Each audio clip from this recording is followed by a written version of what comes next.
આ વચ્ચે થરાદ જિલ્લાથી મહત્વપૂર્ણ સમાચાર આવી રહ્યા છે। થરાદમાં આતંક, હર્ષ બંગલોઝમાં વૃદ્ધા પર જીવલેણ હુમલો કરી થોડા દિવસે લૂંટ। થરાદ શહેરના હર્ષ બંગલોઝમાં સોસાયટીમાં આજે બનેલી કમકમાટી ભરી ઘટનાએ શહેરની સુરક્ષા વ્યવસ્થાની પોલ ખોલી નાખી છે।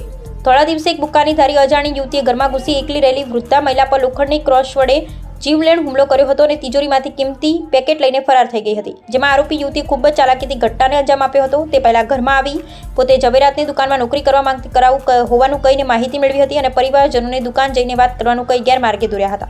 ત્યારબાદ વૃદ્ધ મહિલા ઘરમાં એકલા હતા અને આરામ કરી રહ્યા હતા ત્યારે આ યુવતીએ તકનો લાભ ઉઠાવી ઘરમાં ઘૂસી વૃદ્ધાના માથા અને હાથ પર લોખંડની કોશ વડે હુમલો કર્યો અને આ હુમલામાં વૃદ્ધ મહિલા ગંભીર રીતે ઇજાગ્રસ્ત અને લોહી લુહાણ થયા હતા, જેમાં ઘટનાની જાણ થતાં જ થરાદ પોલીસ તાત્કાલિક ઘટના સ્થળે દોડી આવી હતી અને તપાસનો ધમધમાટ શરૂ કર્યો, જેમાં આસપાસના સીસીટીવી કેમેરામાં શંકાસ્પદ યુવતીની હિલચાલ કેદ થઈ હતી, જેના આધારે પોલીસે આરોપીને ઝડપી પાડવા માટે ચક્રો ગતિમાન કર્યા છે। જેમાં આ ઘટનાને કારણે સમગ્ર થરાદ શહેરમાં ભયનું વાતાવરણ છવાયું છે, જેમાં દિવસને દિવસે વધતી જતી આવી ગુનાખોરી નાગરિકોની સુરક્ષા સામે ગંભીર પ્રશ્નો ઊભા કર્યા, જેમાં ઘર માલિક ભરતભાઈ સોની દ્વારા પોલીસ સમક્ષ આરોપીને તાત્કાલિક ઝડપી પાડી કડક કાર્યવાહી કરવાની માંગ કરવામાં આવી છે।